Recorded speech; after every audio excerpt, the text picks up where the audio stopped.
ശ്രീനാരായണ ഗുരു open university എം.കോം third sem ക്ലാസ്സുകളിലേക്ക് സ്വാഗതം. ഇന്ന് നമ്മൾ ഡിസ്കസ് ചെയ്യാനായിട്ട് പോകുന്നത് ഇൻവെസ്റ്റ്മെന്റ് മാനേജ്മെന്റ് എന്ന പേപ്പറിലെ ഫസ്റ്റ് ബ്ലോക്കിലെ ഫസ്റ്റ് യൂണിറ്റ് ആണ് ഇൻവെസ്റ്റ്മെന്റ്. ഇൻവെസ്റ്റ്മെന്റിന്റെ ഒരു ഇൻട്രൊഡക്ഷൻ ബേസിക് കാര്യങ്ങളാണ് ഈ ഒരു യൂണിറ്റിൽ ഡിസ്കസ് ചെയ്യുന്നത്. So first of all, what is investment? നമ്മളെ കയ്യിലുള്ള ക്യാഷ് നമ്മൾ എന്തെങ്കിലും അസറ്റ് വാങ്ങിച്ചിടുകയാണെന്നുണ്ടെങ്കിൽ, അല്ലെങ്കിൽ ഏതെങ്കിലും തരത്തിലുള്ള അസറ്റിൽ ഇൻവെസ്റ്റ് ചെയ്യണമെന്നുണ്ടെങ്കിൽ അതിനെയാണ് ഇൻവെസ്റ്റ്മെന്റ് എന്ന് പറയുന്നത്. നമ്മുടെ മെയിൻ ഒബ്ജക്റ്റീവ് അങ്ങനെ നമ്മൾ ക്യാഷ് അതിൽ ഇൻവെസ്റ്റ് ചെയ്യുന്നത് വഴി നമുക്ക് അതിൽ നിന്ന് മാക്സിമം റിട്ടേൺ കിട്ടണം മിനിമം റിസ്കിൽ. ഇതാണ് ഇൻവെസ്റ്റ്മെന്റിന്റെ ഒരു ബേസിക് ഐഡിയ എന്ന് പറയുന്നത്. അപ്പൊ ഇൻവെസ്റ്റ്മെന്റ് നമുക്ക് രണ്ട് കാര്യങ്ങൾ ചെയ്യാം. ഒന്നെന്ന് പറയുന്നത് ഫിസിക്കൽ അസറ്റ്സിൽ ചെയ്യാം, അല്ലാന്നുണ്ടെങ്കിൽ ഫൈനാൻഷ്യൽ അസറ്റ്സിൽ ചെയ്യാം. ഫിസിക്കൽ അസറ്റ്സ് എന്ന് പറഞ്ഞു കഴിഞ്ഞാൽ നമ്മൾ ക്യാഷ് കൊടുത്തിട്ട് ലാൻഡ്, ബിൽഡിംഗ് അങ്ങനെ എന്തെങ്കിലും വാങ്ങിക്കാം. ഫിനാൻഷ്യൽ അസറ്റ്സ് എന്ന് പറഞ്ഞു കഴിഞ്ഞാൽ കമ്പനിയുടെ ഷെയർസ്, ഡിബെഞ്ചേഴ്സ്, അതുപോലെ തന്നെ ബോൺസ്, ഇതൊക്കെ വാങ്ങിച്ചിടാണെന്നുണ്ടെങ്കിൽ അതാണ് ഫിനാൻഷ്യൽ അസറ്റ്സ്. ഈ രണ്ട് രീതിയിലും ഇൻവെസ്റ്റ്മെന്റ് ചെയ്യാനായിട്ട് പറ്റും. അപ്പോ ഇനി ഇങ്ങനെ നമ്മൾ ചെയ്യുന്ന ഒരു ഗ്രൂപ്പ് ഓഫ് ഇൻവെസ്റ്റ്മെന്റിന്, ഇപ്പൊ നമ്മളെ കയ്യിലുള്ള ഒരു 1 lakhന് നമ്മൾ പല കാര്യങ്ങളിൽ ഒരൊറ്റ അസറ്റിൽ മാത്രം ഇൻവെസ്റ്റ് ചെയ്യാതെ കുറച്ച് ഷെയർസിലും കുറച്ച് ഡിബെഞ്ചേഴ്സിലും കുറച്ച് ഗോൾഡ് വാങ്ങിച്ചിട്ട് അങ്ങനെ പലതിലും ഇൻവെസ്റ്റ് ചെയ്യുന്നതിനെയാണ് പോർട്ട്ഫോളിയോ എന്ന് പറയുന്നത്. It's A group of investment or group of financial assets. അതിനെയാണ് പോർട്ട്ഫോളിയോ എന്ന് പറയുന്നത്. അപ്പൊ നമുക്ക് ഈ പോർട്ട്ഫോളിയോയിലുള്ള റിട്ടേൺ അല്ലെങ്കിൽ അതിന്റെ റിട്ടേൺ എൻഷുർ ചെയ്യാൻ വേണ്ടിയിട്ട്, റിസ്ക് മാക്സിമം കുറക്കാൻ വേണ്ടിയിട്ട് നമുക്ക് ചെയ്യാൻ പറ്റുന്ന ഒരു കാര്യമാണ് ഡൈവേഴ്സിഫിക്കേഷൻ. ഡൈവേഴ്സിഫിക്കേഷൻ എന്ന് പറഞ്ഞു കഴിഞ്ഞാൽ നമ്മളെ കയ്യിലുള്ള ഫണ്ട് ഒരൊറ്റ അസറ്റിൽ മാത്രം ഇൻവെസ്റ്റ് ചെയ്യാതെ പല അസറ്റിലായിട്ട് ഇൻവെസ്റ്റ് ചെയ്യാം. ഇനി ഇൻവെസ്റ്റ്മെന്റിന്റെ മേജർ ഒബ്ജക്റ്റീവ്സ് എന്തൊക്കെയാണ്? First one is of course return ആണ്. നമ്മൾ ഇൻവെസ്റ്റ് ചെയ്യുന്നത് നമുക്ക് അതിൽ നിന്നും റിട്ടേൺ കിട്ടണം എന്നുള്ള എയിം വെച്ചിട്ടാണ്. Then second one is safety of funds. നമ്മളെ കയ്യിലുള്ള ഫണ്ട് സേഫ് ആയിരിക്കണം എന്നുള്ള ഒരു ഒബ്ജക്റ്റീവ് നമുക്ക് ഉണ്ടാവും. Then liquidity. നമ്മളിപ്പോൾ ഒരു ഷെയർസ് വാങ്ങിക്കഴിഞ്ഞാൽ, ഒരു കമ്പനിയുടെ ഷെയർസ് വാങ്ങിക്കഴിഞ്ഞു നമ്മൾ പൈസ കൊടുത്തിട്ട്, പക്ഷെ നമുക്ക് പിന്നീട് ക്യാഷിന് അത്യാവശ്യം വന്നു കഴിഞ്ഞാൽ നമുക്ക് എന്ത് ചെയ്യാൻ പറ്റും? ആ ഷെയർസ് വിൽക്കാനായിട്ട് പറ്റും. സോ അവിടെ ലിക്വിഡിറ്റി ഉണ്ട്. അതുപോലെ തന്നെ ടാക്സ് ലയബിലിറ്റി റെഡ്യൂസ് ചെയ്യാനായിട്ട് പറ്റും.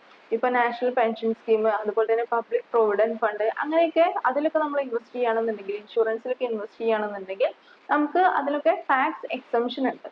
Then last one is regular income. നമുക്ക് സ്ഥിരമായിട്ട് ഇപ്പോൾ ഡിബെഞ്ചേഴ്സിൽ, ബോൺസിലൊക്കെ നമ്മൾ ഇൻവെസ്റ്റ് ചെയ്യണമെന്നുണ്ടെങ്കിൽ റെഗുലർ ആയിട്ട് അതിന്റെ ഇൻട്രസ്റ്റ് നമുക്ക് കിട്ടും. ഈ ഒരു റെഗുലർ ഇൻകം നമ്മുടെ ഒബ്ജക്റ്റീവ് ആണ്.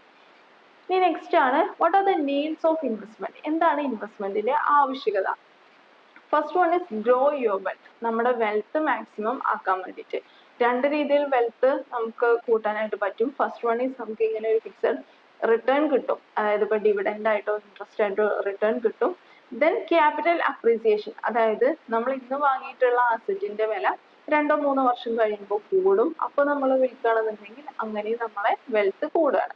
Then ഔട്ട്പേസ് inflation. ഇൻഫ്ലേഷൻ എന്ന് പറഞ്ഞു കഴിഞ്ഞാൽ പണപ്പെരുപ്പം. അതായത് ഇന്ന് നമ്മൾ കയ്യിലുള്ള ക്യാഷ് കയ്യിൽ വെച്ചത് കൊണ്ട് അത് ആ ക്യാഷ് ആ സെയിം 10,000 റുപ്പീസ് എന്നും 10,000 റുപ്പീസ് ആണ്. എന്നാൽ ആ 10,000 റുപ്പീസ് കൊണ്ട് നമ്മൾ എന്തെങ്കിലും ഇൻവെസ്റ്റ് ചെയ്യുകയാണെന്നുണ്ടെങ്കിൽ കുറച്ച് കഴിഞ്ഞാൽ നമുക്ക് അതിന്റെ റിട്ടേൺ കിട്ടുകയും ചെയ്യും. നമുക്ക് ഇൻഫ്ലേഷനെ ഔട്ട്പേസ് ചെയ്യാനായിട്ട് പറ്റും. Then to meet financial goals. നമ്മുടെ ഓരോരുത്തരുടെയും പേഴ്സണൽ ആയിട്ടുള്ള ഫിനാൻഷ്യൽ ഗോൾസ് മീറ്റ് ചെയ്യാനായിട്ട് പറ്റും. Then to obtain financial security. Financially നമ്മൾ ഓരോരുത്തരെയും സെക്യൂർ ചെയ്യാൻ വേണ്ടിയിട്ട്, പ്രൊട്ടക്ട് ചെയ്യാൻ വേണ്ടിയിട്ട് ഇൻവെസ്റ്റ്മെന്റ് ഹെൽപ്പ് ചെയ്യും. അതിൽ നിന്ന് നമുക്കൊരു റെഗുലർ ഇൻകം അല്ലെങ്കിൽ റിട്ടേൺ കിട്ടുന്നതുകൊണ്ട്. Then attain financial independence. ഓരോരുത്തരും ഫിനാൻഷ്യലി ഇൻഡിപെൻഡന്റ് ആണ് എന്നുള്ളത് എൻഷുർ ചെയ്യാനായിട്ട് പറ്റും. So these are the needs of investment. And next നമുക്ക് നോക്കാനുള്ളത് return and risk policy statement. Investment വെച്ചിട്ടുള്ള റിട്ടേൺ ആൻഡ് റിസ്ക്. ഞാൻ നേരത്തെ പറഞ്ഞു, ഇൻവെസ്റ്റ്മെന്റിനെ റിലേറ്റ് ചെയ്ത് വരുന്ന മെയിൻ 2 ഫാക്ടേഴ്സ് ആണ് റിട്ടേൺ, അതുപോലെ തന്നെ റിസ്ക്. ഇത് രണ്ടും ഇല്ലാത്ത ഒരു ഇൻവെസ്റ്റ്മെന്റ് ഇല്ല. ഹൈ റിസ്ക് എടുക്കുന്ന ആൾക്കാണ് ഹൈ റിട്ടേൺ കിട്ടുക. ഫോർ എക്സാമ്പിൾ, ഒരു കമ്പനിയിൽ ഇപ്പോൾ ഡിബെഞ്ചേഴ്സ് ഉണ്ടാവും, അതുപോലെ തന്നെ ഇക്വിറ്റി ഷെയർസ് ഉണ്ടാവും. ഡിബെഞ്ചേഴ്സിൽ നിന്ന് കിട്ടുന്ന റിട്ടേൺ എന്ന് പറയുന്നത് ഫിക്സഡ് ഇൻട്രസ്റ്റ് ആണ്. ഇക്വിറ്റി ഷെയർസിൽ നിന്ന് കിട്ടുന്നത് ഡിവിഡൻഡ് ആണ്, അതായത് ആ കമ്പനിയുടെ പ്രോഫിറ്റിന്റെ ഒരു ഭാഗമാണ് കിട്ടുന്നത്. ഇപ്പോ ഡിബെഞ്ചറിൽ നിന്നും കിട്ടുന്ന ഇൻട്രസ്റ്റ് ഉറപ്പായിട്ടും കിട്ടും. കമ്പനിക്ക് പ്രോഫിറ്റ് ആണെങ്കിലും ലോസ് ആണെങ്കിലും ഇൻവെസ്റ്റേഴ്സിന് അതിൽ നിന്ന് ഇൻട്രസ്റ്റ് റിട്ടേൺ ആയിട്ട് കിട്ടും. എന്നാൽ ഇക്വിറ്റി ഷെയർസിന് അവിടെ പ്രോഫിറ്റ് ഉണ്ടെങ്കിൽ മാത്രമേ കിട്ടുള്ളൂ.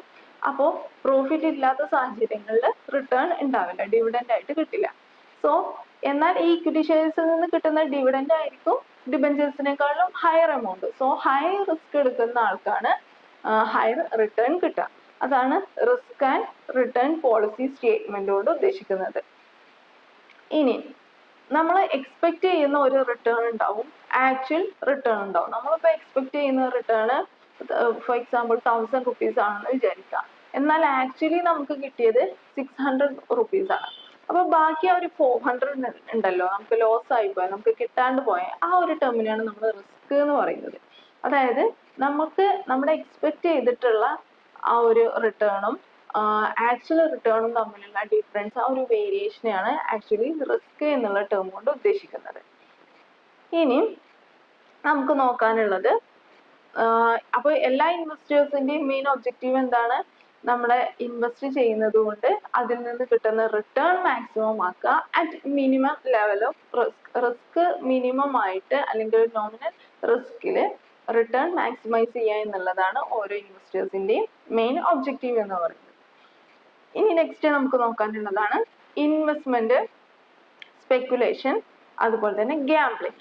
ഇൻവെസ്റ്റ്മെന്റ് എന്താണെന്നുള്ളത് നമ്മൾ ഓൾറെഡി ഡിസ്കസ് ചെയ്തു. ഫിനാൻഷ്യൽ അസറ്റ്സിലോ അല്ലെങ്കിൽ ഫിസിക്കൽ അസറ്റ്സിലോ നമ്മൾ ക്യാഷ് ഇൻവെസ്റ്റ് ചെയ്യുക, അതിൽ നിന്ന് റിട്ടേൺ കിട്ടാൻ വേണ്ടിയിട്ട്, അതാണ് ഇൻവെസ്റ്റ്മെന്റ്. സ്പെക്കുലേഷൻ എന്ന് പറഞ്ഞു കഴിഞ്ഞാൽ നമ്മൾ സെക്യൂരിറ്റീസ് ഒരു ഷോർട്ട് റേഞ്ചിൽ തന്നെ പ്രൈസ് ചേഞ്ച് ചെയ്തുകൊണ്ടിരിക്കും. സെക്യൂരിറ്റീസിന്റെ, ഇപ്പൊ ഷെയർസിന്റെ, ഷെയർസിന്റെ ഒക്കെ പ്രൈസ് ഷോർട്ട് ടേമിൽ തന്നെ ചേഞ്ച് ചെയ്തുകൊണ്ടിരിക്കും. അപ്പൊ ഒരു ഷോർട്ട് ഗെയിൻ കിട്ടാൻ വേണ്ടിയിട്ട് നമ്മളിപ്പോ ഇന്നൊരു ഷെയർ വാങ്ങി നാളെ തന്നെ അല്ലെങ്കിൽ അടുത്ത ആഴ്ച തന്നെ ചെറുതായിട്ട് പ്രൈസ് കൂടുമ്പോഴേക്കും അപ്പൊ തന്നെ വിൽക്കുക, അല്ലെങ്കിൽ ചെറുതായിട്ട് പ്രൈസ് കുറയുന്ന കണ്ടിട്ട് അപ്പൊ ഷെയർസ് വാങ്ങിക്കുക. അങ്ങനെ ഒരു ഷോർട്ട് ടേമിൽ ഷോർട്ട് ടേം ഗെയിൻ ഇൻവെസ്റ്റ് ചെയ്യുന്ന ട്രേഡിങ്ങിനെയാണ് സ്പെക്കുലേഷൻ എന്ന് പറയാം. ഗ്യാംബ്ലിംഗ് എന്ന് പറഞ്ഞു കഴിഞ്ഞാൽ എന്താണ്? It's just for A fun, അല്ലെങ്കിൽ ഒരു എന്തോസിയാസം ബേസ് ചെയ്തിട്ട് നമ്മൾ ഹൈ റിസ്ക് എടുത്തിട്ട് ഒരു മെന്റൽ സാറ്റിസ്ഫാക്ഷന് വേണ്ടിയിട്ട് ചെയ്യുന്നതാണ് ഗ്യാംബ്ലിംഗ് എന്ന് പറയുന്നത്. ഇനി പർപ്പസ്, ഇൻവെസ്റ്റ്മെന്റിന്റെ പർപ്പസ് നമുക്കറിയാം എന്താണ്? ഇൻട്രസ്റ്റോ അല്ലെങ്കിൽ ക്യാപിറ്റൽ അപ്രീസിയേഷനോ ഡിവിഡൻഡോ അങ്ങനെയുള്ള എന്തെങ്കിലും ഫോമിൽ റിട്ടേൺ കിട്ടുക എന്നുള്ളതാണ് ഇൻവെസ്റ്റ്മെന്റിന്റെ പർപ്പസ്. സ്പെക്കുലേഷന്റെ പർപ്പസ് നമ്മൾ എന്താണ്? ഷോർട്ട് ടേം ഗെയിന് എയിം ചെയ്യുന്നതാണ് സ്പെക്കുലേഷൻ. ഗ്യാംബ്ലിംഗ് എന്ന് പറഞ്ഞു കഴിഞ്ഞാൽ ഒരു ത്രില്ലിന്റെ ബേസിൽ, ഒരു ഫണ്ടിന്റെ ബേസിൽ ഹൈ റിസ്ക് എടുത്തിട്ട് ഏൺ ചെയ്യുക എന്നുള്ളതാണ് ഗ്യാംബ്ലിംഗ് കൊണ്ട് അതിന്റെ പർപ്പസ്. ഇനി ഇൻവെസ്റ്റ്മെന്റ് എന്ന് പറയുന്നത് പ്ലാൻഡ് ആണ്, അതുപോലെ തന്നെ സയന്റിഫിക് ആണ്. സ്പെക്കുലേഷൻ പ്ലാൻഡ് ആണ്. ഗ്യാംബ്ലിംഗ് എന്ന് പറയുന്നത് അൺസയന്റിഫിക് ആണ്, അതുപോലെ തന്നെ അൺപ്ലാൻഡ് ആണ്. ഇനി റിസ്ക്, ഇൻവെസ്റ്റ്മെന്റ് എന്ന് പറയുന്നത് കമ്പാരിറ്റീവ്ലി ലെസ് റിസ്കി ആണ്. സ്പെക്കുലേഷൻ മോഡറേറ്റ് റിസ്ക് ആണ്. ഗ്യാംബ്ലിംഗ് എന്ന് പറയുന്നത് it's high risk. And period of commitment of funds, fund നമ്മൾ എത്രത്തോളം കാലമാണ് ഇൻവെസ്റ്റ് ചെയ്യുന്നത്? ഇൻവെസ്റ്റ്മെന്റിൽ ലോങ് ടേമിലാണ്, സ്പെക്കുലേഷനിലും അതുപോലെ തന്നെ ഗ്യാംബ്ലിംഗിലും ഷോർട്ട് ടേം ഇൻവെസ്റ്റ്മെന്റ് ആണ്. ഇനി റിട്ടേണിന്റെ കേസ്, ഇൻവെസ്റ്റ്മെന്റ് എന്ന് പറഞ്ഞു കഴിഞ്ഞാൽ റീസണബിൾ റിട്ടേൺ ആണ്, കുറച്ചധികം കാലത്തേക്ക് നമുക്ക് റീസണബിൾ റിട്ടേൺ കിട്ടും. സ്പെക്കുലേഷൻ എന്ന് പറഞ്ഞു കഴിഞ്ഞാൽ ഇൻവെസ്റ്റ്മെന്റിനേക്കാളും ഒരു കുറച്ചുകൂടെ ഹയർ റിട്ടേൺ ആണ്, പക്ഷെ ഷോർട്ട് ടേം ആണ്. ഗ്യാംബ്ലിംഗ് എന്ന് പറഞ്ഞു കഴിഞ്ഞാൽ വെരി ഹൈ റിട്ടേൺ ആണ് at very high risk. Then അതുപോലെ തന്നെ ഇൻവെസ്റ്റേഴ്സിന്റെ ക്ലാസിഫിക്കേഷൻ പറയുകയാണെന്നുണ്ടെങ്കിൽ ഇൻവെസ്റ്റ്മെന്റില് കോൺഷ്യസ് ആയിട്ടുള്ള ഇൻവെസ്റ്റേഴ്സ് ആണ് ഇൻവെസ്റ്റ്മെന്റ് ചെയ്യാം. സ്പെക്കുലേഷൻ എന്ന് പറയുന്നത് ഹൈ റിസ്ക് ടേക്കിങ്ങും അഗ്രസീവ് ആയിട്ടുള്ള ആൾക്കാരാണ് സ്പെക്കുലേഷൻ ആക്ടിവിറ്റീസിൽ എൻഗേജ് ചെയ്യാം. ഗ്യാംബ്ലിംഗ് എന്ന് പറയുന്നത് നമ്മൾ ഒറിജിനൽ ഇൻവെസ്റ്റ്മെന്റ് തന്നെ ലോസ് ആയാലും കുഴപ്പമില്ല, അത്രയും ഹൈ റിസ്ക് എടുത്തിട്ട് ഒരു ഫണ്ടിന് ത്രില്ലിന്റെ ബേസിൽ ചെയ്യുന്നവരാണ് ഗ്യാംബ്ലിംഗ് ചെയ്യുന്നത്. അപ്പൊ നമ്മൾ സ്പെക്കുലേഷൻ എന്താണെന്ന് പറഞ്ഞു. ഈ സ്പെക്കുലേഷന്റെ 3 ടൈപ്പ് ഉണ്ട്. First one is bull, then second one is bear, അതുപോലെ തന്നെ third one is stags. Bull എന്ന് പറഞ്ഞു കഴിഞ്ഞാല് ആ സ്പെക്കുലേറ്റേഴ്സ് അടുത്ത ദിവസങ്ങളിലായിട്ട് ഷെയർസിന്റെ പ്രൈസ് കൂടും എന്ന് വിശ്വസിക്കുന്നവര്, ഭയങ്കര പോസിറ്റീവ് മെന്റാലിറ്റി ഉള്ള ഒപ്റ്റിമിസ്റ്റിക് ആയിട്ടുള്ള സ്പെക്കുലേറ്റേഴ്സിനെയാണ് ബുൾ എന്ന് പറയുന്നത്. അവരുടെ അത് പ്രൈസ് കൂടും എന്ന് വിചാരിച്ചിട്ട് അവര് ഷെയർസ് വാങ്ങിയിടും. പ്രൈസ് കുറഞ്ഞു കഴിഞ്ഞാൽ അവർക്ക് ലോസ് ആയിരിക്കും വരിക, പ്രൈസ് കൂടിക്കഴിഞ്ഞാൽ പ്രോഫിറ്റും കിട്ടും. ബിയർ എന്ന് പറഞ്ഞു കഴിഞ്ഞാൽ അതിന്റെ ജസ്റ്റ് ഓപ്പോസിറ്റ് ആണ്. വരും ദിവസങ്ങളിൽ ഷെയർസിന്റെ വില കുറയും എന്ന് വിചാരിച്ചിട്ട് ഷെയർസ് നേരത്തെ വിൽക്കുന്നവരാണ് ബിയർ എന്ന് പറയുന്നത്. അപ്പൊ അവരെന്ത് ചെയ്യും? വില കുറയാൻ പോവാണെന്ന് വിചാരിച്ച് കയ്യിലുള്ള ഷെയർസ് ഒക്കെ വിൽക്കും. അപ്പോൾ അങ്ങനെ വില കുറയാണെന്നുണ്ടെങ്കിൽ അവർക്ക് കുഴപ്പമില്ല, പ്രോഫിറ്റ് ആണ്. പക്ഷെ അടുത്ത ദിവസങ്ങളിൽ വില കൂടുകയാണ് ചെയ്യണമെന്നുണ്ടെങ്കിൽ അത് അവർക്കൊരു നഷ്ടമായിരിക്കും. അതായത് നെക്സ്റ്റ് ആണ് സ്റ്റാക്സ്. സ്റ്റാക്സ് എന്ന് പറഞ്ഞു കഴിഞ്ഞാലും ഒപ്റ്റിമിസ്റ്റിക് ആയിട്ട് പോസിറ്റീവ് ആയിട്ടുള്ള ട്രേഡേഴ്സ് ആണ്, ബുൾസിന്റെ അതുപോലെ തന്നെ. അവർ ചെയ്യുന്നത് എന്താ വെച്ച് കഴിഞ്ഞാൽ പുതുതായിട്ട് ലിസ്റ്റ് ചെയ്തിട്ടുള്ള കമ്പനീന്റെ ഷെയർസ് വാങ്ങിക്കുക. അതായത് സ്റ്റോക്ക് എക്സ്ചേഞ്ചിൽ പുതുതായിട്ട് ലിസ്റ്റ് ചെയ്തിട്ടുള്ള കമ്പനീന്റെ ഷെയർസ് വാങ്ങിക്കുക. ആ കമ്പനീന്റെ ഷെയർസിന്റെ വാല്യൂ കൂടും എന്നുള്ള വിശ്വാസത്തിൽ അത് സെർച്ച് ചെയ്തിട്ട് അത് വാങ്ങിക്കുന്നവരാണ് സ്റ്റാക്സ്.